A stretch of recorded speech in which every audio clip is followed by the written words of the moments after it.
नमस्कार दोस्तों, मेरा नाम है मनीष कुमार सिंह और आप देख रहे हैं 4 PM महाराष्ट्र। दोस्तों, महाराष्ट्र की राजनीति से जो तमाम खबरें हैं, अलग-अलग विधानसभा में क्या कुछ चल रहा है, ये सारी अपडेट हम आप तक लगातार पहुंचा रहे हैं।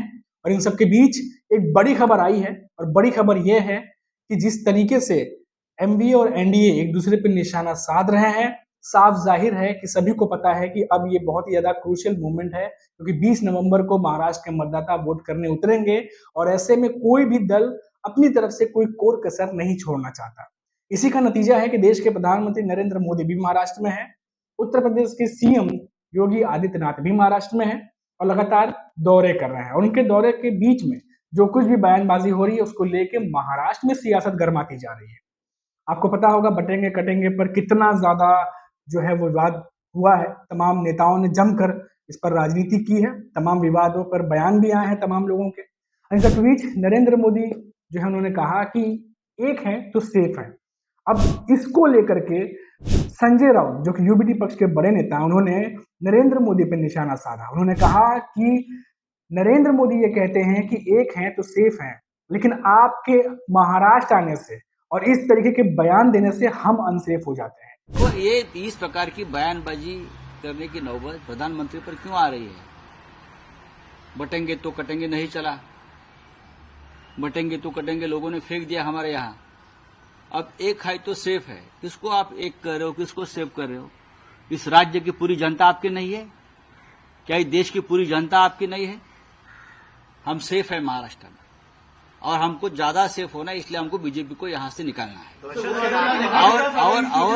और आप आने से ही महाराष्ट्र में हम अनसेफ हो जाते हैं, क्योंकि हमको मालूम है आप यहां आकर लोगों को भड़काएंगे, दंगे के लिए एनकरेज करेंगे, बटेंगे और कटेंगे जैसी घोषणाएं देंगे। जब तक आप यहां आते हो तब तक आप अनसेफ है, इसलिए हम इस राज्य से आपको पूरी तरह से बाहर फेंक देंगे। ये बात संजय राउत कहते हुए उन्होंने नरेंद्र मोदी पे निशाना साधा है।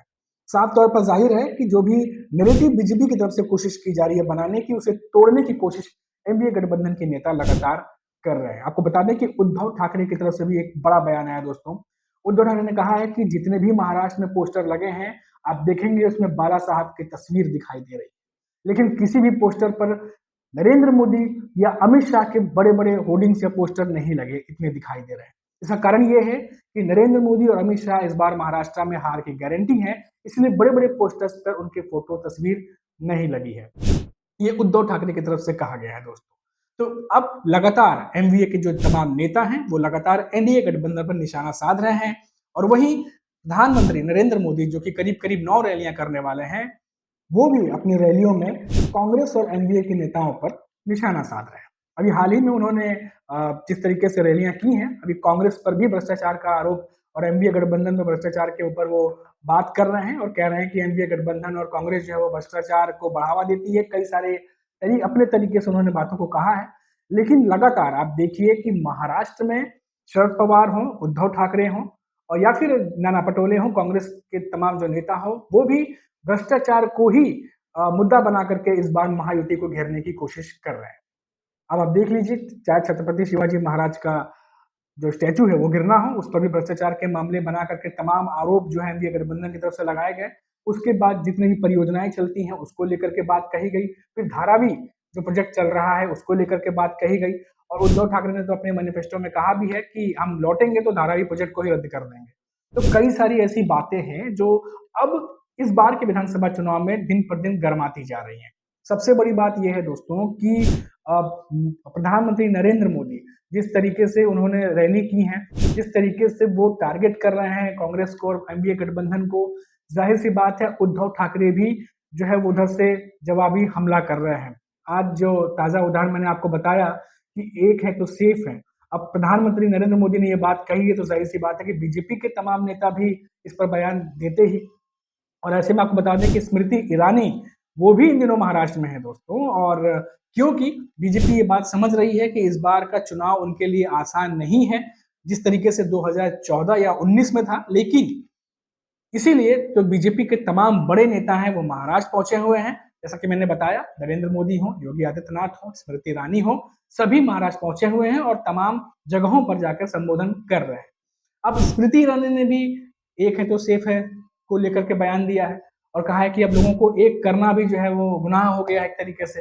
तो ये तमाम बातें जो है बीजेपी के नेता एक नैरेटिव, मैं फिर से बताऊंगा कि महाराष्ट्र की राजनीति में इन दिनों तमाम नेता जो है वो नैरेटिव सेट करने की बात करते हैं, क्योंकि उन्हें पता है कि कोई भी नैरेटिव अगर जनता तक जाता है और वो काम कर जाता है तो बहुत सारा काम जो है जिस तरीके से वो चाहते हैं वो हो जाता है।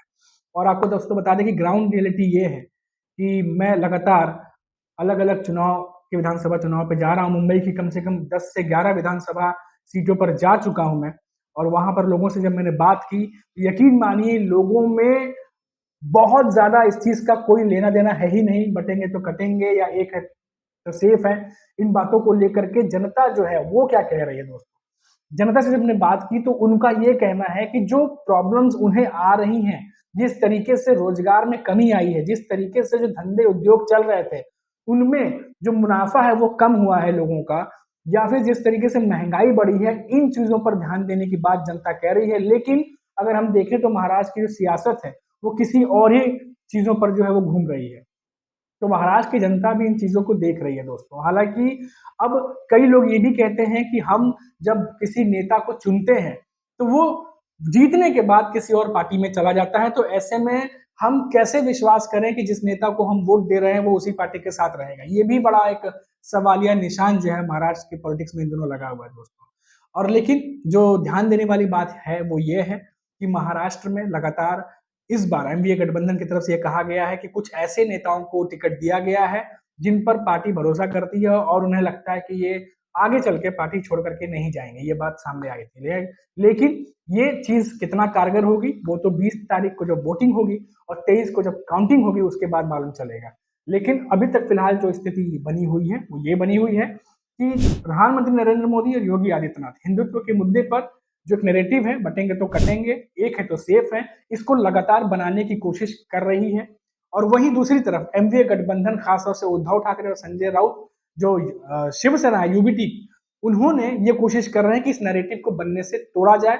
इसीलिए लगातार जैसे ही कुछ ऐसे बयान आते हैं तुरंत एनडीए के नेताओं की तरफ से भी बयान इस पर आ रहे हैं। अब देखना होगा कि आने वाले समय में क्या कितना ये जो खींचतान चल रहा है, एक दूसरे पे हमला करने की जो कोशिश की जा रही है वो किस लेवल तक जाएगी, क्योंकि आज भी नरेंद्र मोदी जो है वो संबोधन कर रहे हैं, रैली कर रहे हैं, योगी आदित्यनाथ भी रैली कर रहे हैं। हमें भी इंतजार है कि इस रैली में अब वो क्या कुछ नया कहेंगे और क्या एनडीए गठबंधन उसका किस तरीके से काउंटर करेगा या एनडीए गठबंधन किस तरीके से उसका जवाब देगा, इसका भी इंतजार रहेगा। फिलहाल अभी के लिए इतना ही दोस्तों, फिर लौटेंगे तो बात करेंगे किसी बड़ी खबर पर। तब तक आप देखते रहिए 4 PM महाराष्ट्र और मुझे इजाजत दीजिए। नमस्कार।